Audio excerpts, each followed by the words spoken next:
Dear student, आज मैं आप लोगों के लिए लेक्चर नंबर 8 और क्वेश्चन गैलरी 5 के साथ आया हूँ। यह लेक्चर क्लास 10 के लिए है। चैप्टर है pair of linear equations in two variables. इसके पहले के लेक्चर में मैंने क्वेश्चन नंबर 18 तक सॉल्व किया था।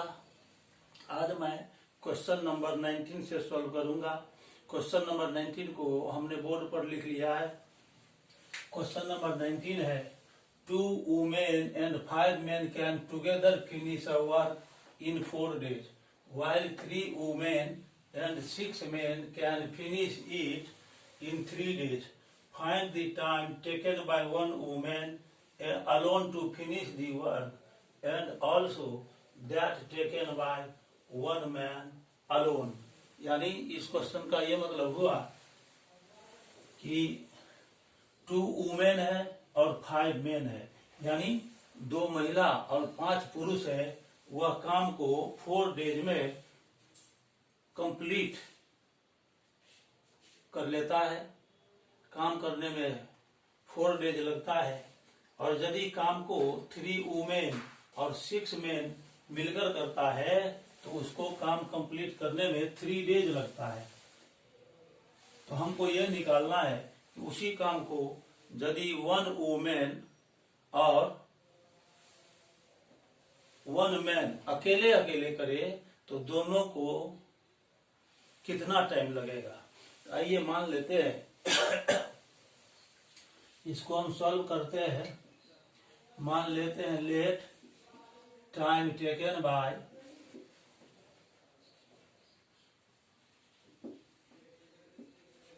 one man woman, time taken by one woman to complete the work,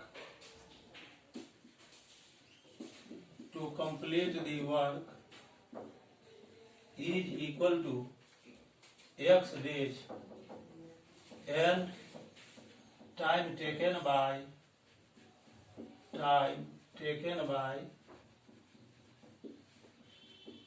one man to complete the work,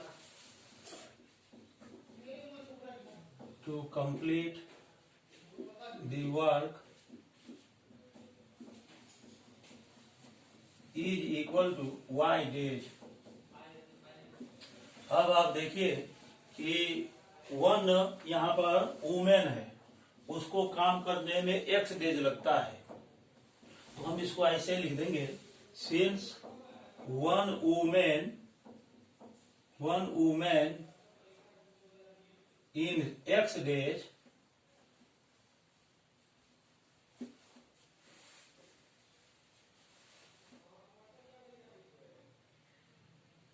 completes one work। ये जो 1 वुमेन है, एक महिला है, वो x दिनों में एक काम को कर लेती है। इसीलिए 1 वुमेन का, एक महिला का 1 डे में निकालेंगे कितना काम करेगी। तो ये हो जाएगा 1/x वर्क, यानी 1 वुमेन 1 डे में 1/x वर्क करती है। यहाँ पर नंबर ऑफ वुमेन दिया हुआ है 2, इसीलिए हम निकालेंगे कि 2 वुमेन 1 डे में कितना वर्क करेगी। तो ये जो 1 वुमेन का 1 डे वर्क हो गया 1/x, इसीलिए 2 वुमेन का 1 डे वर्क हो जाएगा 1/x into 2 is equal to 2/x work. इसी तरह से हम लिख सकते हैं, यहाँ पर देखिए 1 मैन के लिए मान लिए हैं कि y डेज लगता है। तो लिखेंगे since 1 man in y days completes 1 work. यहाँ पर 1 मैन है, वह वाई डेज में 1 वर्क करता है। तो 1 मैन का 1 डे वर्क निकालना है। देयरफॉर 1 मैन इन 1 डे, एक दिन में 1 मैन कितना वर्क करता है, तो ये 1 के बाई में वाई आ जाएगा, 1 बाई वाई वर्क। अब यहाँ पर नंबर ऑफ मैन दिया हुआ है 5, इसीलिए हम निकाल लेंगे 5 मैन इन 1 डे कंप्लीट। अब देखिए 1 मैन 1 डे में 1 बाई वाई वर्क करता है, इसीलिए यहाँ नंबर ऑफ मैन दिया हुआ है 5, तो हम 5 मैन का 1 डे वर्क निकालेंगे, तो हो जाएगा 1 by y into 5 means 5 by y work. अब यहाँ पर देखिए 2 वुमेन एंड 5 मैन इसी काम को 4 डेज में समाप्त करता है। लिखेंगे since 2 women and 5 men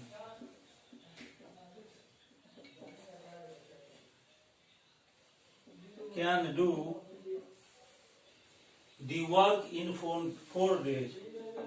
Can do the work in 4 days. मतलब ये 2 वुमेन और 5 मेन उस पूरे वर्क को 4 डेज में कर लेता है।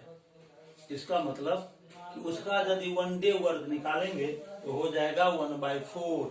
Therefore 1 day work of 2 women and 5 main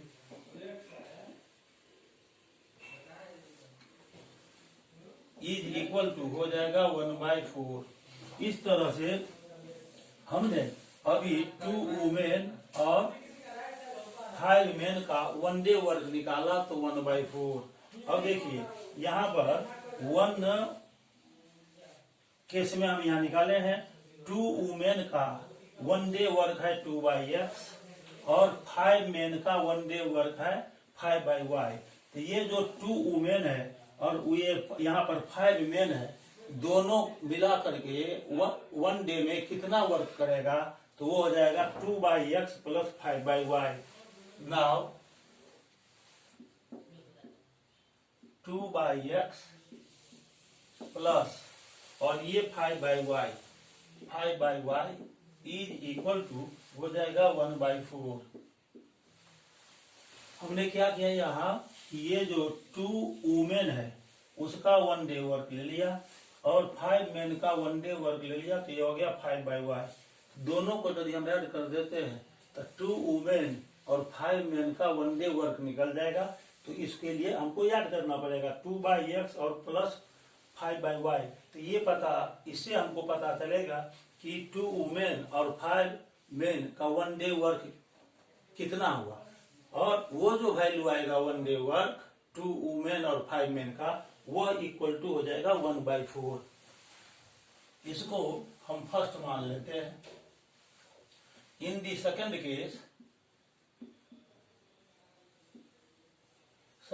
में देखिए यहाँ नंबर ऑफ वुमेन 2 है, तो x के 2 के बाई में हमने x को लिखा, और 5 मेन है तो 5 के बाई में हमने y को लिखा, और ये काम को कर रहा है 4 डेज में, तो यहाँ 1/4 आ गया। इसी तरह से सेकंड केस में यदि हम सेम वे में इक्वेशन फाइंड करेंगे तो हमको आ जाएगा कितना, देखिए यहाँ नंबर ऑफ वुमेन है 3, तो ये हो जाएगा 3/x प्लस, और नंबर ऑफ मेन है 5, तो ये नंबर ऑफ मेन है 6, तो ये हो जाएगा 6/y इज इक्वल टू, और यह वर्क को समाप्त करता है 3 डेज में, तो राइट साइड हम लिखेंगे यहाँ 1/3। अब यहाँ से आप देखिए यहाँ जो ये 3 है, इस दोनों टर्म से हम कॉमन ले लेंगे, तो ये हो जाएगा 1/x plus 2/y is equal to 1/3 therefore 1/x plus 2/y is equal to, ये 3 यहाँ मल्टीप्लाई में इस साइड आएगा तो डिवाइड में आ जाएगा, तो हो जाएगा 1/9। इसको मान लेंगे सेकंड।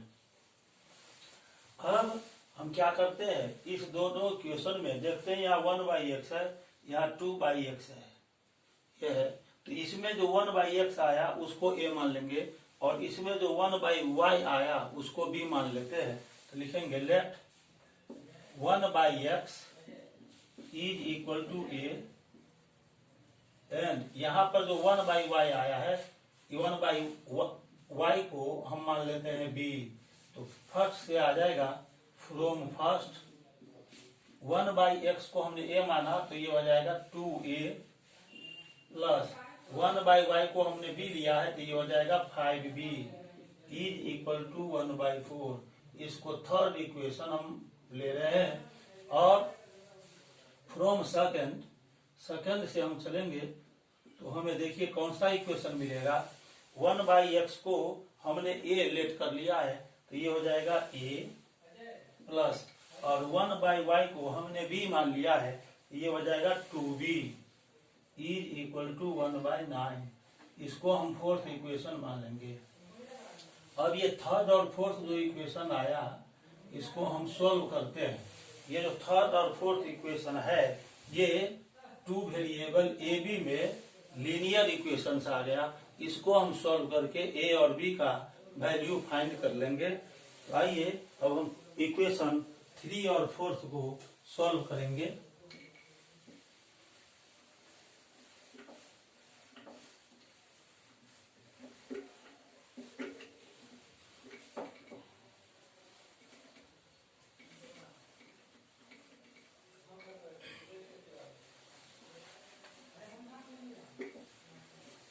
इसके लिए 3 और 4 को सॉल्व करने के लिए सबसे सहज तरीका एलिमिनेशन मेथड। एलिमिनेशन मेथड से हम इसको सॉल्व करेंगे। अब ये जो यहाँ पर देखिए, यहाँ 2a है। फर्स्ट इक्वेशन में a का कोफिशिएंट 2 है और सेकेंड इक्वेशन में a का कोफिशिएंट 1 है। इसीलिए फोर्थ में यदि हम 2 से मल्टीप्लाई कर देते हैं तो दोनों ही इक्वेशन में a वाला टर्म सेम हो जाएगा, जो कि दोनों में पॉजिटिव है। इसीलिए थर्ड में फोर्थ को माइनस भी करना पड़ेगा। लिखेंगे फ्रॉम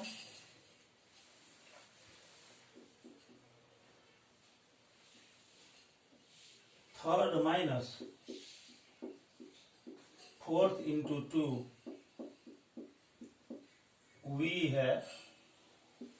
थर्ड इक्वेशन है 5a plus 2b 2a plus 5b 2a plus 5b is equal to, वहां पर हमने 1/4 लिखा है, और इसमें हम यदि 2 से मल्टीप्लाई कर देंगे तो हो जाएगा 2a plus 4b 2a plus 4b is equal to, हमने क्या किया, फोर्थ में 2 से मल्टीप्लाई कर दिया है, तो 2a प्लस 4b, और 1/9 में 2 से इंटू हो जाएगा, ये हो जाएगा 2/9।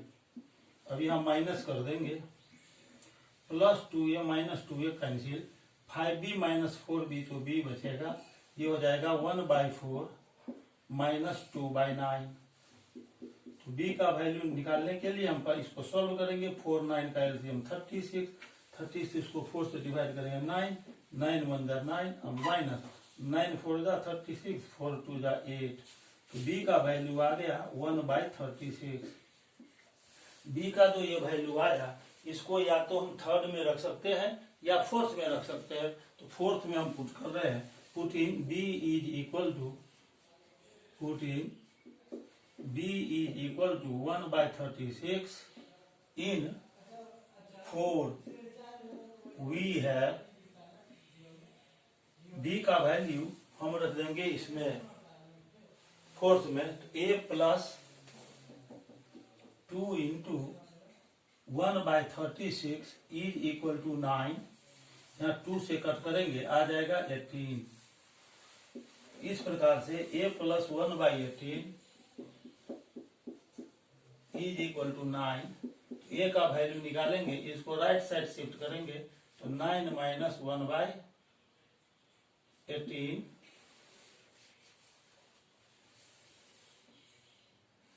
यहाँ पर कितना है 1/9 है, यहाँ 1/9 है, 1/9 लिखेंगे, 1/9 माइनस 1/18, ए 18 एलसीएम हो गया, 9 2 जा 18, 2 1 जा 2, 18 को 18 से डिवाइड करेंगे 1, 1 1 जा 1, तो ये ए इज इक्वल टू हो गया 1/18। नाउ अब देखिए बारी बारी से वैल्यू लेंगे, ए इज इक्वल टू 1/18 आया।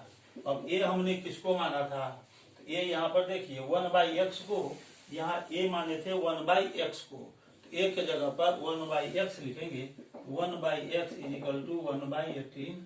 देयरफॉर क्रॉस मल्टीप्लाई कर लेंगे ऐसे, तो ये आ जाएगा x is equal to 18। b is equal to, b हमने यहाँ पर 1/36 निकाला है, तो b का वैल्यू लिख देंगे 1/36। इसका मतलब ये हुआ कि b के जगह पर हमको 1/y रखना पड़ेगा। b हमने माना था 1/y को, तो यहाँ लिखेंगे 1/y is equal to 1/36। Therefore y is equal to 36। x का वैल्यू हमने 18 निकाला और y का वैल्यू हमने 36 निकाला। x हमने माना था कि 1 वुमेन को वर्क कंप्लीट करने में x डेज लगेगा, यानी 18 डेज लगेगा, और 1 मैन को वर्क करने में y डेज माने थे, मतलब 36 डेज लगेगा। हम यहाँ लिख सकते हैं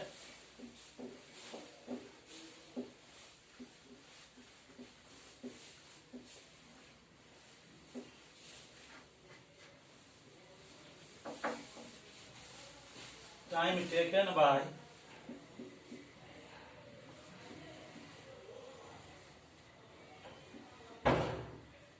one woman to complete the work,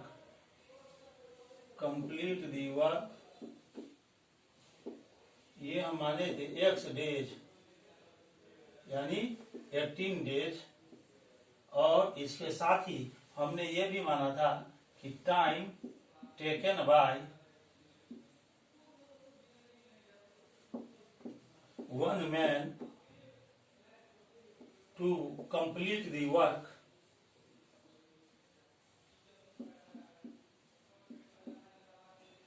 इसको हमने y डेज माना था, तो y का वैल्यू आ गया 36 डेज।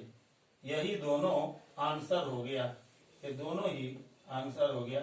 अभी हमने क्वेश्चन नंबर 19 को सॉल्व किया है, जिसमें हमको ये पता लगा कि 1 वुमेन को काम करने में 18 डेज लगेगा यदि वह अकेले काम को करती है, और 1 मैन को काम करने में 36 डेज लगेगा यदि वह अकेला काम करता है।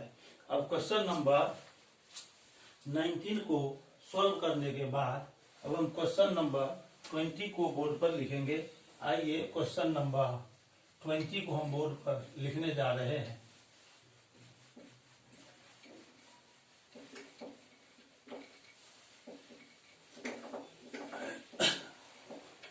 क्वेश्चन नंबर 20 को हम अब लिखेंगे।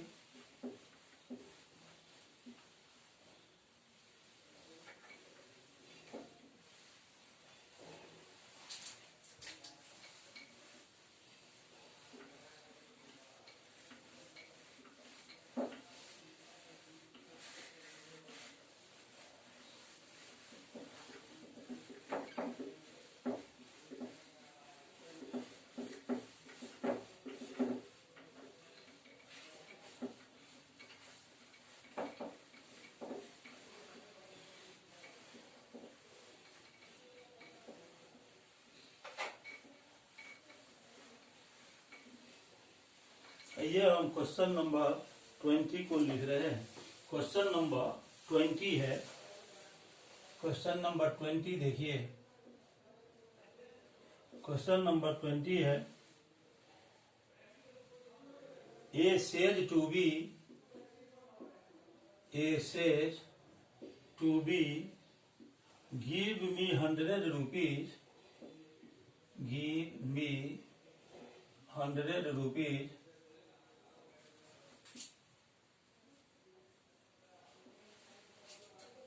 I shall be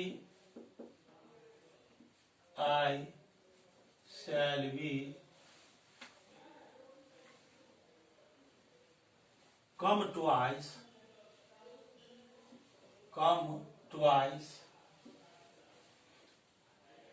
as rich as you,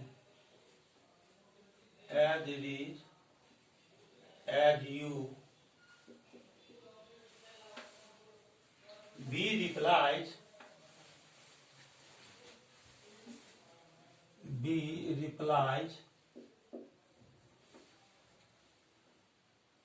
if you give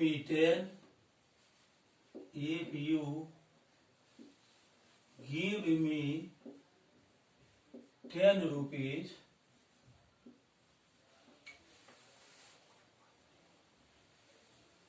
I shall be 6 times, as rich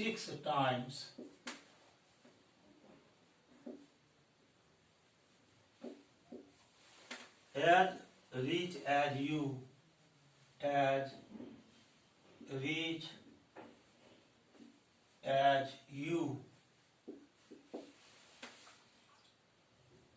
Find the amount of their capitals.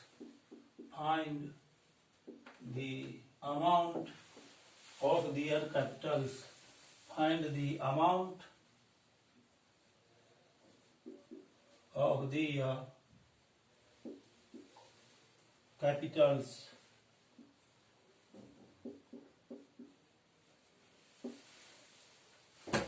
इसमें यह हुआ, यहां पर टू पर्सन्स है, ए और बी। ए कहता है बी को, ए कह रहा है बी को कि यदि तुम हमें 100 रुपीज दे दो तो तुम्हारे पास जितना अमाउंट रहेगा उसका ट्वाइस मेरे पास हो जाएगा। तो बी ने उत्तर दिया, ए को उत्तर दिया कि if you give me 10 rupees, B ने ऐसे कहा कि यदि तुम हमको 10 रुपये दे देते हो तो मैं तुमसे 6 टाइम्स ज्यादा हो जाऊंगा। तो हमको ये पता करना है कि ए के पास कितना अमाउंट है और बी के पास कितना अमाउंट है, ये मालूम करना है। तो आइए हम इसको अब सॉल्व करते हैं। मान लेंगे लेट दी, यहां पर हम मान लेते हैं लेट अमाउंट ऑफ ए, या ऐसे भी लिख सकते हैं let A has rupees and B has y rupees. मान लेते हैं कि एक्स के पास ए रुपीज है और बी के पास वाई रुपीज है अकॉर्डिंग टू क्वेश्चन। अब यहां देखिए, ए के पास एक्स रुपीज है और बी के पास वाई रुपीज है। यदि बी 100 रुपीज दे दे ए को, ध्यान दीजिए इधर, यदि बी ए को 100 रुपीज दे देता है तो ए के पास पहले से 100 रुपीज ज्यादा हो जाएगा, लेकिन बी के पास 100 रुपीज कम हो जाएगा।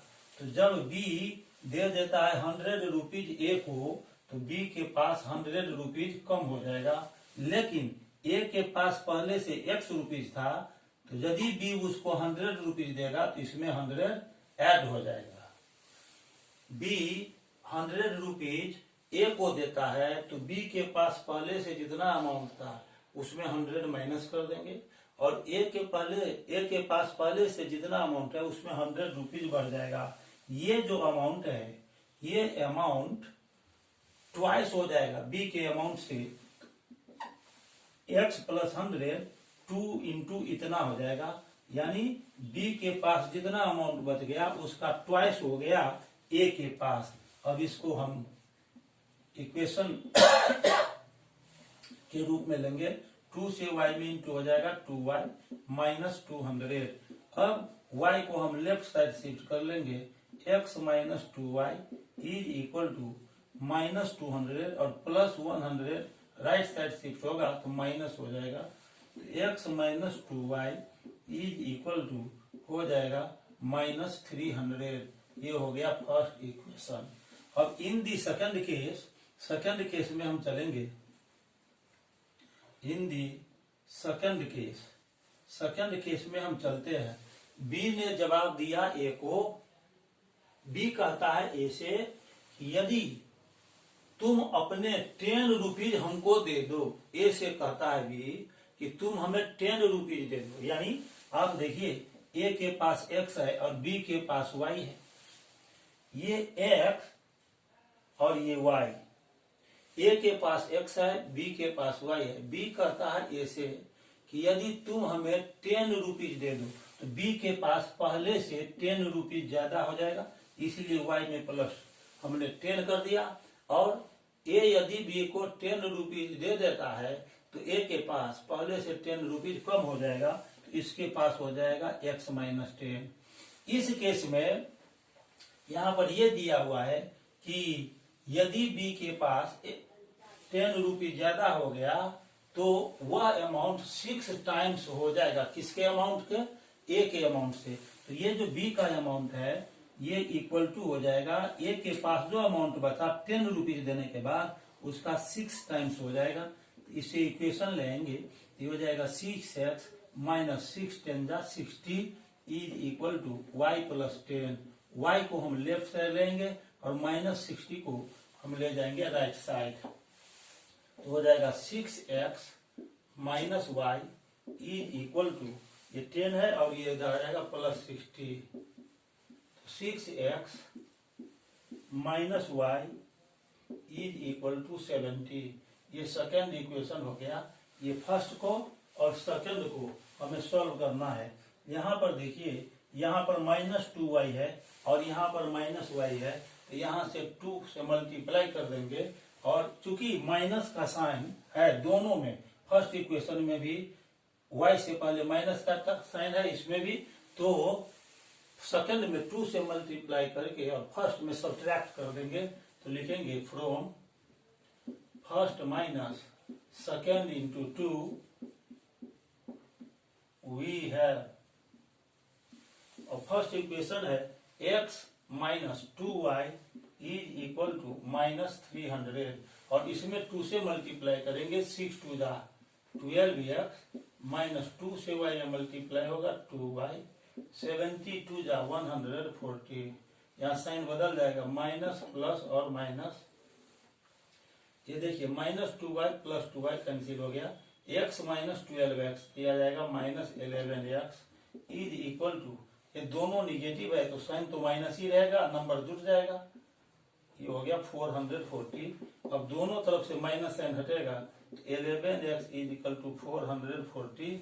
इसीलिए x is equal to 440 by 11 से इसको कट कर देंगे, ये आ जाएगा 40। x का वैल्यू हमने निकाल लिया 40। अब x का जो ये वैल्यू आया उसको हम फर्स्ट में पुट कर देंगे, और या नहीं तो सेकंड में पुट कर सकते हैं। हम फर्स्ट ही में इसको पुट कर रहे हैं। अब लिखेंगे putting x is equal to 40 in 1 में हम रख देते हैं x का वैल्यू।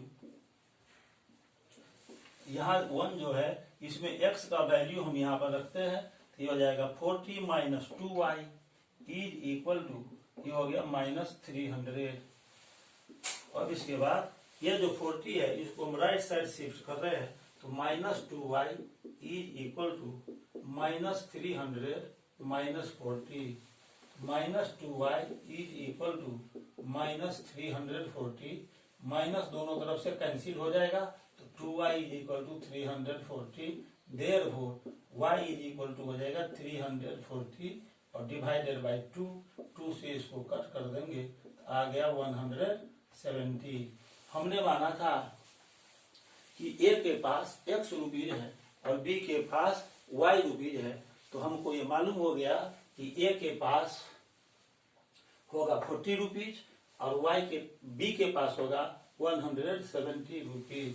तो a के पास हो गया रुपीज x बराबर एक्स हमने कितना निकाला था 40, तो ये हो जाएगा 40 रुपीज, और बी के पास हो गया वाई रुपीज, तो वाई हमने 170 माना था। ये दोनों आंसर हो गया। अब क्वेश्चन नंबर 20 को हमने सॉल्व कर दिया है। 20 को सॉल्व करने के बाद अब हम क्वेश्चन नंबर 21 को बोर्ड पर लिखेंगे। आइए क्वेश्चन नंबर 21 हम अब लिखने जा रहे हैं।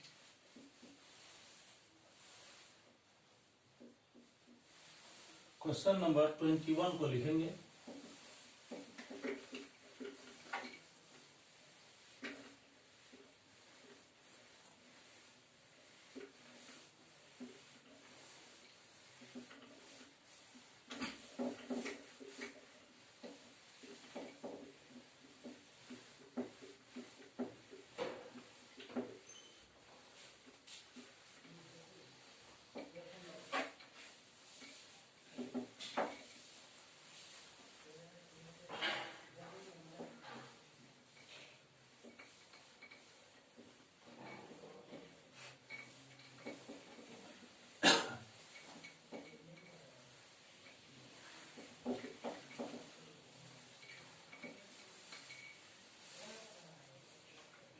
क्वेश्चन नंबर 20 को अब बोर्ड पर 21 को बोर्ड पर लिख रहे हैं। A train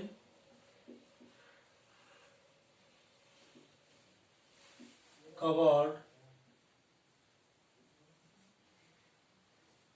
a certain distance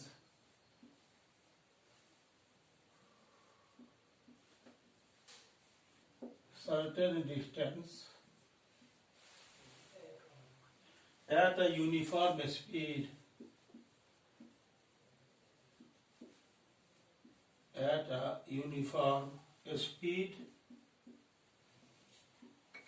if the train would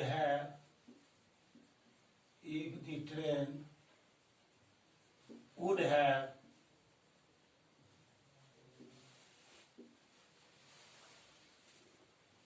been 10 kilometer faster,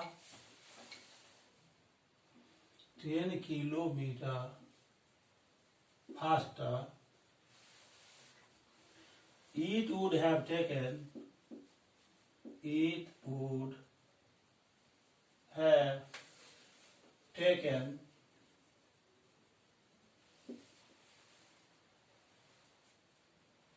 2 hours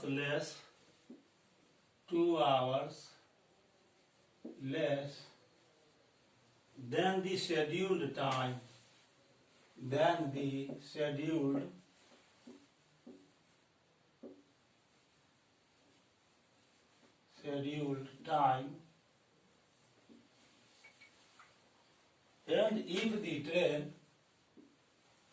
and if the train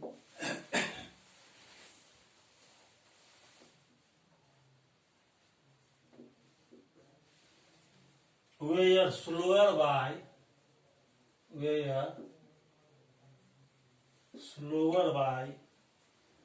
10 kilometer per hour,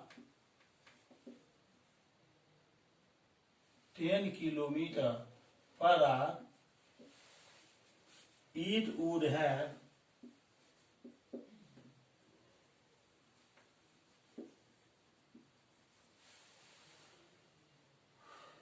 taken 3 hours more,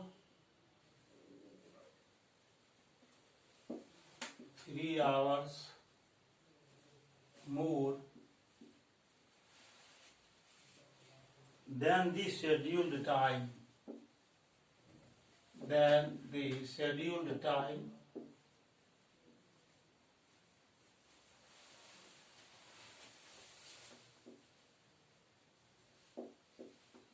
Find the distance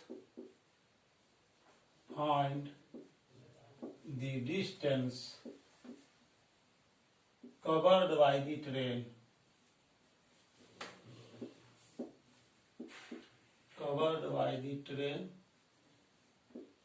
यहाँ देखिए ये क्वेश्चन दिया हुआ है।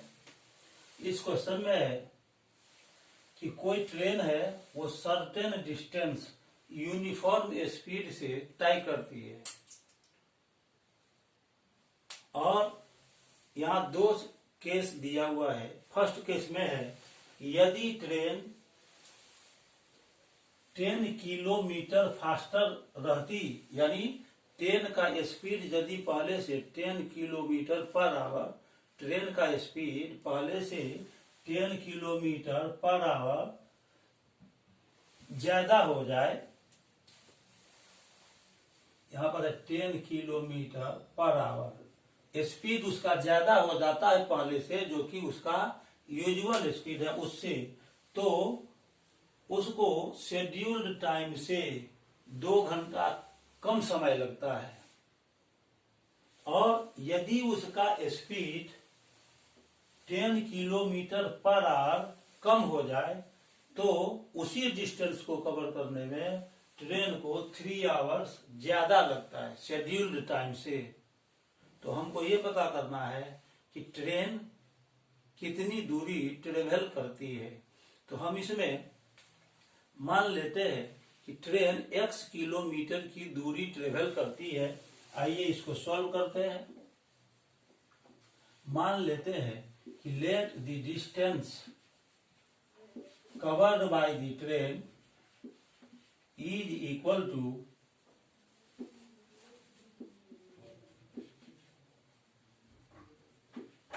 x kilometre. मान लेते हैं कि train x kilometre distance travel करती है और उसका speed y kilometre per hour है। Let the speed of the train, the speed of the train is equal to y kilometre per hour है। आप देखिए डिस्टेंस x किलोमीटर है और ट्रेन का usual speed y kilometre per our मानते हैं, तो आप जानते हैं कि टाइम का फॉर्मूला होता है डिस्टेंस बाय स्पीड। तो हमको टाइम यदि पता करना हो तो हम इस डिस्टेंस में स्पीड से डिवाइड करेंगे, तो ये पता चलेगा कि x किलोमीटर जाने में उसको ट्रेन को कितना टाइम लगेगा। तो लिखेंगे the scheduled time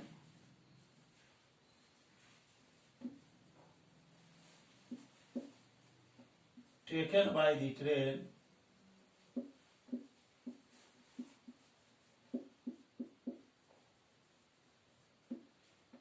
is equal to, आप जानते हैं कि डिस्टेंस बाय स्पीड होता है टाइम का फॉर्मूला। तो यहाँ लिखेंगे डिस्टेंस बाय स्पीड, डिस्टेंस यहाँ x किलोमीटर और बाय स्पीड है y kilometre per our, y kilometre per our. यहाँ देखिए किलोमीटर किलोमीटर कैंसिल हो जाएगा, ये पर आवर है तो ये आवर आ जाएगा ऊपर, तो हो जाएगा ये x बाय वाई आर। इतना घंटा उसको लगेगा ट्रेन को x किलोमीटर जाने में। ये उसका शेड्यूल्ड टाइम हो गया। According to question in the first case, in the first case में देखिए, फर्स्ट केस में दिया हुआ है कि ट्रेन का स्पीड 10 किलोमीटर पर आवर ज्यादा हो जाता है, लेकिन डिस्टेंस उतना ही जाना है जितना पहले ट्रेन जा रही थी। तो पहले का डिस्टेंस है x, लेकिन स्पीड y से बढ़कर y plus 10 kilometre per our हो गया। तो इस केस में हम ये पता करेंगे कि उसको टाइम लगेगा कितना x किलोमीटर का डिस्टेंस ट्रेवल करने में। तो डिस्टेंस है ये x और स्पीड 10 किलोमीटर पर आवर बढ़ जाता है, तो ये जो y किलोमीटर पर आवर इसका यूजुअल स्पीड है उसमें हम 10 ऐड कर देंगे, तो ये हो गया स्पीड ट्रेन का y प्लस 10, लेकिन डिस्टेंस है x, तो x को डिवाइड करेंगे y प्लस 10 में, तो पता चलेगा कि ट्रेन जब 10 किलोमीटर पर आवर की 10 किलोमीटर स्पीड बढ़ा करके जाती है तो उसको x किलोमीटर टाइम ट्रेवल करने में कितना टाइम लगता है। ये टाइम पहले वाले टाइम से 2 घंटा कम है। तो देखिए पहले का शेड्यूल्ड टाइम है कितना x बाई वाई, इससे 2 आवर इसको कम लगता है। अब हम क्या करेंगे, 2 को ले आएंगे लेफ्ट साइड, और ये x बाई वाई प्लस 10 है, इसको ले जाएंगे राइट साइड, तो ये हो जाएगा x बाई वाई, और ये राइट साइड जाएगा x बाई वाई प्लस 10। अब ये 2 इज इक्वल टू, दोनों से x हम कॉमन ले लेंगे, यहाँ हो जाएगा 1 by y minus 1 by y plus 10। इसको लेकर आगे चलेंगे तो 2 इज इक्वल टू एक्स, और यहां से देखिए एलसीएम हो जाएगा y इंटू वाई प्लस 10। इसको यदि हम y से डिवाइड करते हैं, y कैंसिल, y प्लस 10 बचेगा, 1 में मल्टीप्लाई होगा y प्लस 10, और माइनस ये y plus 10 y plus 10 divide करेंगे तो कैंसिल हो जाएगा, बचेगा y, 1 में इंटू होगा y से, तो यहाँ y हो जाएगा, ये minus y plus y cancel हो गया। इससे हमको आ जाएगा 2 is equal to x into 10 by y into y plus 10, और ये 2 से इसको कट कर देंगे, 2 1 जा 2, 2 5 जा 10, 1 is equal to x into 5 by y into y plus 10। और यहां से हम x का वैल्यू निकालेंगे, तो x इज इक्वल टू निकालेंगे, तो ये क्रॉस मल्टीप्लाई हो जाएगा, तो आ जाएगा y इंटू वाई प्लस 10 और बाई में 5। इसको हम फर्स्ट इक्वेशन मान लेते हैं, इसको हम फर्स्ट इक्वेशन मानते हैं। फर्स्ट इक्वेशन में हमने x का वैल्यू y के टर्म में निकाल लिया है। अब सेकंड कंडीशन देखिए, in the second case, in the second case में हम चलते हैं, डिस्टेंस उतना ही ट्रेवल करना है जितना पहले ट्रेन कर रही थी, तो डिस्टेंस x हो जाएगा, तो ये x हो गया डिस्टेंस, और स्पीड कितना हो जाता है सेकंड केस में, देखिए उसका स्पीड 10 किलोमीटर पर आवर कम हो जाता है। तो पहले था स्पीड इसका y किलोमीटर पर आवर, और स्पीड हो जाएगा y minus 10 kilometre per our. तो x किलोमीटर का डिस्टेंस ट्रेवल करने में ट्रेन को कितना टाइम लगेगा, यदि उसका स्पीड y माइनस 10 हो जाए, तो इसके लिए हमने डिस्टेंस को स्पीड से डिवाइड कर दिया है। ये टाइम जो है वह शेड्यूल्ड टाइम से 3 आवर्स मोर है, यानी पहले जो शेड्यूल्ड टाइम था उससे 3 घंटा ज्यादा है। अब शेड्यूल्ड टाइम कितना है ये देखिए, शेड्यूल्ड टाइम है x बाई वाई, तो ये x बाई वाई से 3 आवर्स मोर है, तो इसमें +3 कर देंगे। इस टर्म को हम लेफ्ट साइड ले आएंगे, इसको हम लेफ्ट साइड ले आते हैं, तो हो जाएगा x by y minus 10 minus x by y is equal to 3। अब दोनों से हम x को कॉमन ले लेते हैं दोनों टर्म से, तो यहाँ बच जाएगा 1 by y minus 10 minus 1 by y is equal to 3। अब x इंटू, और यहाँ पर एलसीएम ले लेंगे तो हो जाएगा y इंटू वाई माइनस 10। इस एलसीएम को यदि y माइनस 10 से हम डिवाइड करते हैं तो y माइनस 10 कैंसिल हो गया, y बच गया, 1 में इंटू होगा तो ये हो गया y, और माइनस फिर इसको डिवाइड करते हैं y से, तो y कैंसिल हो गया, y माइनस 10 बच रहा है, इसको 1 में मल्टीप्लाई करेंगे तो ये हो जाएगा y माइनस 10, इसका वैल्यू आ गया 3। अब इसको हम लिखेंगे x into y minus y, और ब्रैकेट से पहले माइनस वाई है तो ये साइन चेंज हो जाएगा, यहाँ पर ये प्लस हो जाएगा, और by y into y minus 10 is equal to 3। यहाँ minus y plus y cancel हो गया, तो x into 10 by y into y minus 10 is equal to 3। Therefore यदि हम x निकालेंगे तो x हो जाएगा 3 into y, 3 into y into y minus 10 by 10। इस इक्वेशन को हम मान लेते हैं सेकंड, ये सेकंड हो गया, इसको हम सेकंड मान लेते हैं। अब फर्स्ट में देखिए ये जो राइट साइड है ये भी x के इक्वल है, और सेकंड में देखिए यह भी x के इक्वल है। इसका मतलब यदि हम दोनों का कंपैरिजन करेंगे तो देखेंगे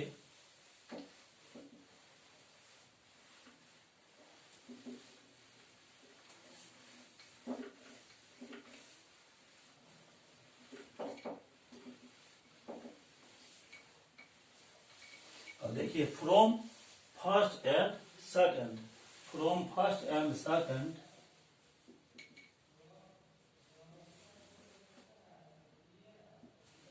from first and second we है, फर्स्ट और सेकंड से हम देखते हैं।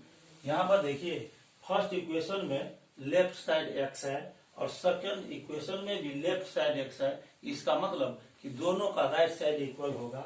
तो ये जो फर्स्ट इक्वेशन है इसमें y into y plus 10/5 is equal to, ये हो जाएगा 3y into y minus 10, 3y into y minus 10 divided by 10।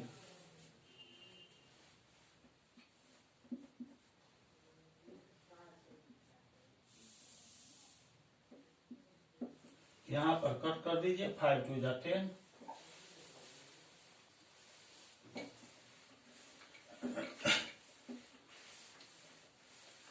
इस तरह से आ गया। अब y भी कैंसिल हो गया दोनों तरफ से, तो ये आ जाएगा y plus 10 is equal to 3 into y minus 10 divided by 2।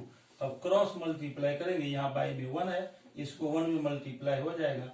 3 into y minus 10 is equal to 2 into y plus 10, यह आ जाएगा 3y minus 30 is equal to 2 से y में इंटू होगा 2y प्लस 2 10 20।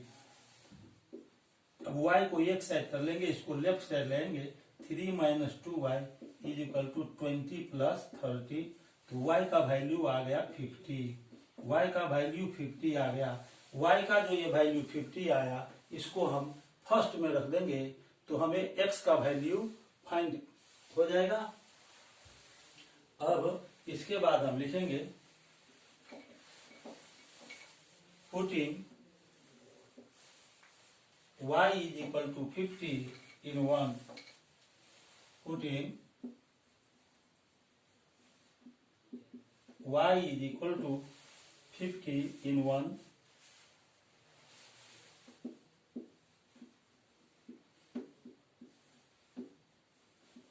वी है y का वैल्यू हमने 50 निकाला है, इसको हम फर्स्ट में रख देंगे। तो x is equal to 50 into 50 plus 10 और डिवाइडेड बाई 5, यहाँ से हो जाएगा 5 10 जा 50, ये हो जाएगा 10 और इंटू 50 में 10 ऐड करेंगे तो 60, 60 10 जा 600।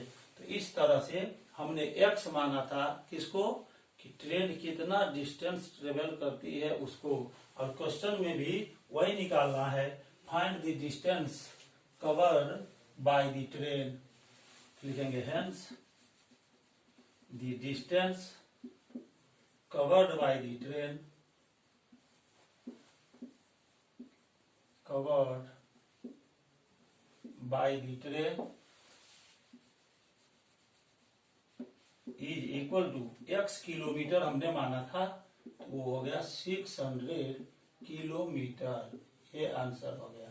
यदि आपको स्पीड ऑफ द ट्रेन भी निकालना हो तो उसके लिए हमने y50 निकाल लिया है, तो यानी ट्रेन का स्पीड 50 किलोमीटर पर आवर होगा। लेकिन क्वेश्चन में हमको ट्रेन द्वारा कितना डिस्टेंस कवर किया जाता है यही निकालना है, इसीलिए हमने सिर्फ एक आंसर लिखा है x का, जो कि डिस्टेंस है 600 किलोमीटर। यह आंसर हो गया। क्वेश्चन नंबर 21 को सॉल्व करने के बाद हम क्वेश्चन नंबर 22 को अब बोर्ड पर लिखेंगे और उसे सॉल्व करेंगे। क्वेश्चन नंबर 22,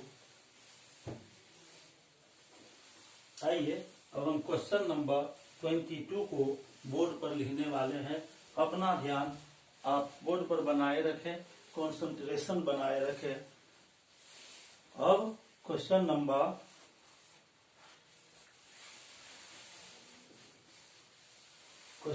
हम 22 को बोर्ड पर लिखेंगे और उसको सॉल्व करेंगे।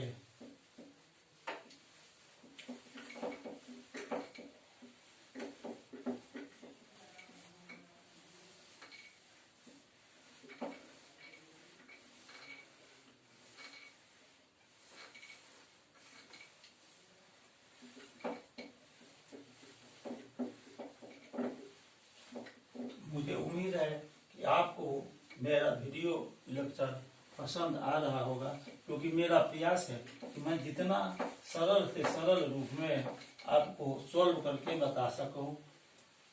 सिर्फ आपको बोर्ड पर ध्यान रखने की जरूरत है, अपने ब्रेन को यहाँ पर कंसंट्रेट करना है।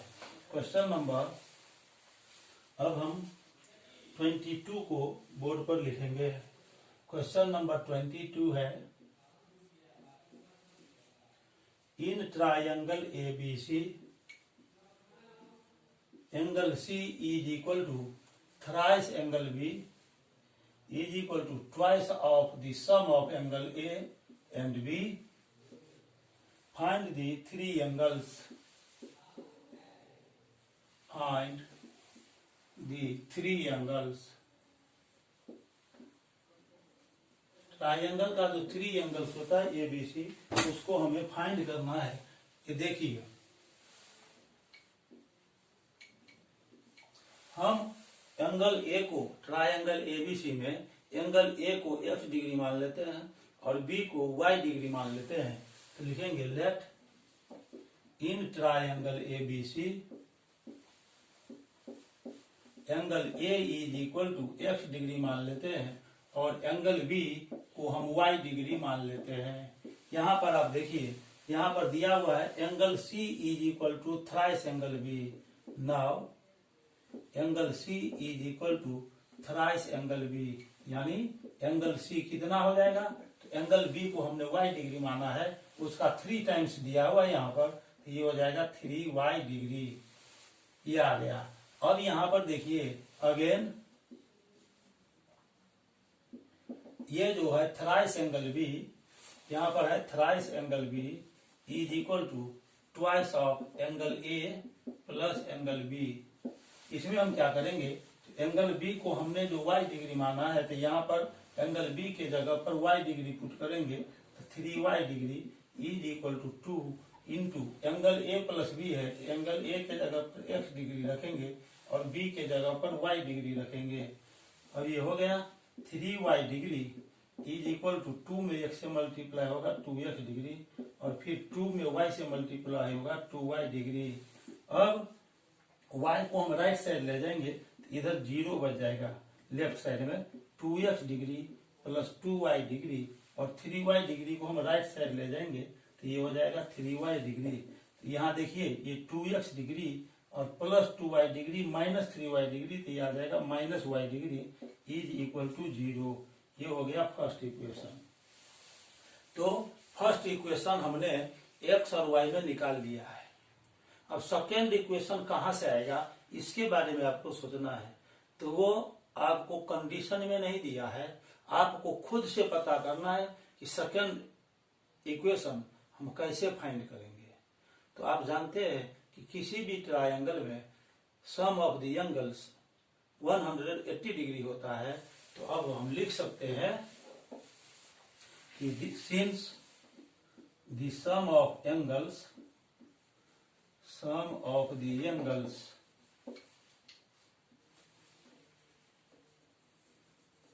of a triangle is 180 degree. ये बात आप बहुत पहले से जानते हैं, इसीलिए लिखेंगे angle A plus angle B plus angle C is equal to हो जाएगा 180 डिग्री।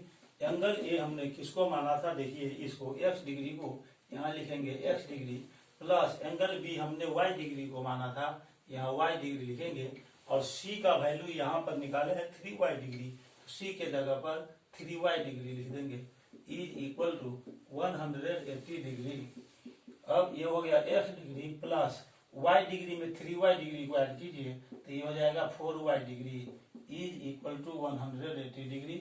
इसको हम सेकेंड इक्वेशन मान लेंगे।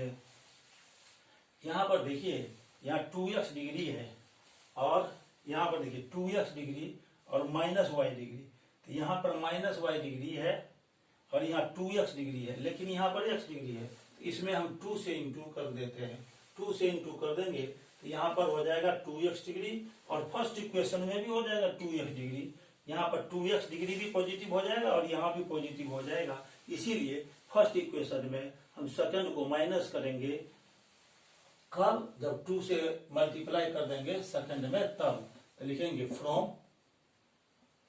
First minus second into 2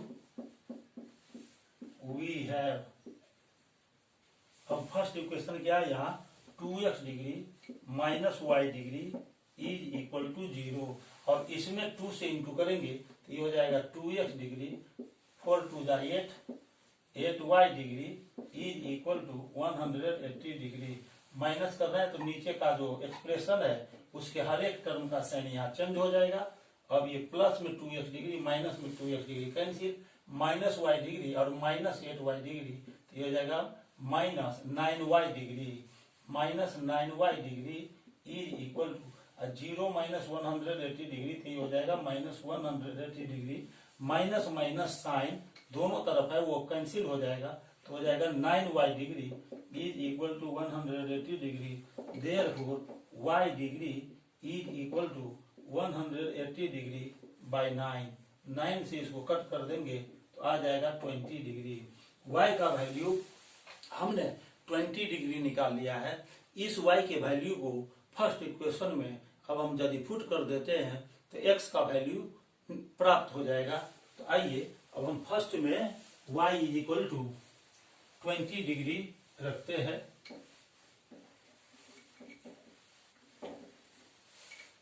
putting y is equal to 20 degree in 1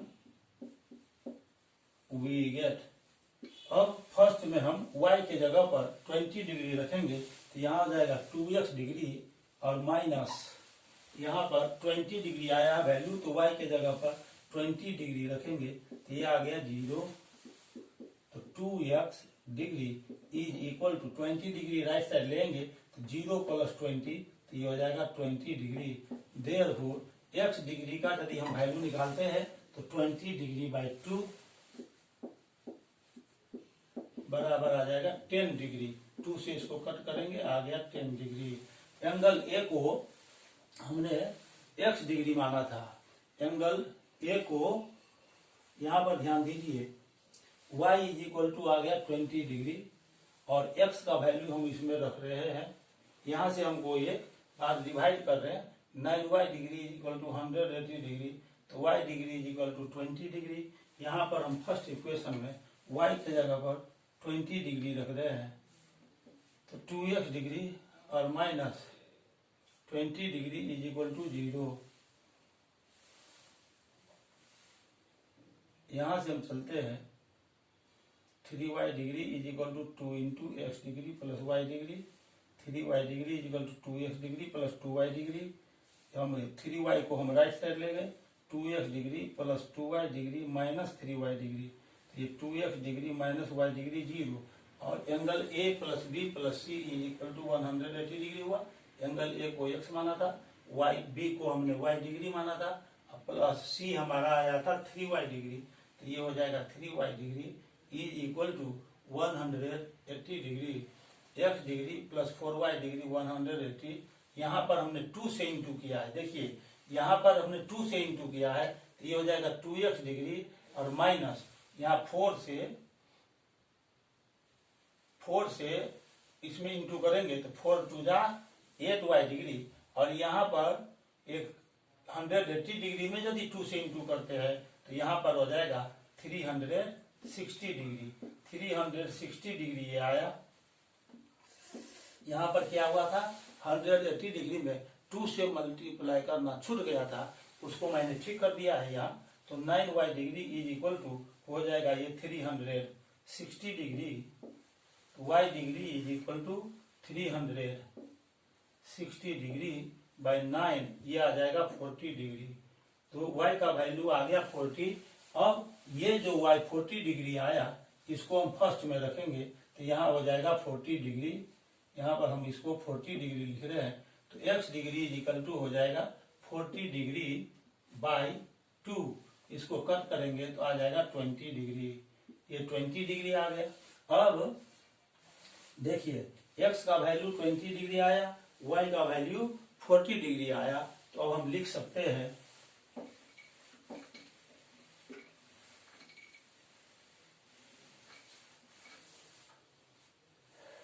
hence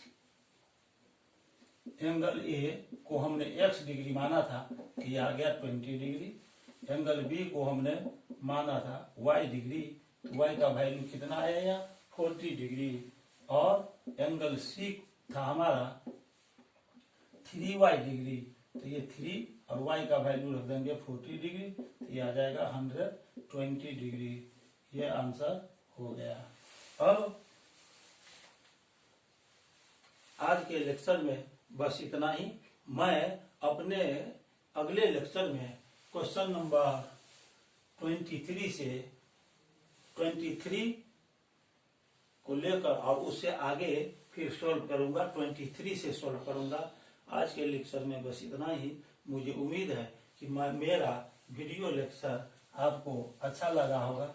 यदि आपको ये वीडियो लेक्चर अच्छा लगा तो आप इसे लाइक कीजिए, मेरे चैनल को सब्सक्राइब भी कर लीजिए ताकि मेरा नोटिफिकेशन मिलता रहे वीडियो लेक्चर के बारे में। साथ ही साथ यदि आपके फ्रेंड सर्किल में या रिलेशन में कोई स्टूडेंट क्लास 9 और 10th से CBSE बोर्ड से हो तो उन्हें भी आप इसे शेयर कर दीजिए। मैं MTSE ओलंपियाड लेवल का भी क्वेश्चन सॉल्व करता हूं, इसीलिए यदि आपके पास MTSE ओलंपियाड लेवल के भी छात्र हो, कोई स्टूडेंट हो, तो उन्हें भी मेरा वीडियो शेयर कीजिए और उनसे भी चैनल सब्सक्राइब करने को बोलिए ताकि मेरा वीडियो लेक्चर उनको मिल सके। इसके लिए बेल आइकॉन को क्लिक करके उसे ऑल पर सेट कर दें ताकि आपको सबसे पहले मेरा वीडियो लेक्चर प्राप्त हो सके। मैं अपने फिर अगले लेक्चर में क्लास 9 के लिए कोऑर्डिनेट ज्योमेट्री के साथ आपके पास आऊंगा और उसका बेसिक कंसेप्ट बताऊंगा। तब तक के लिए बहुत बहुत धन्यवाद। Thank you very much.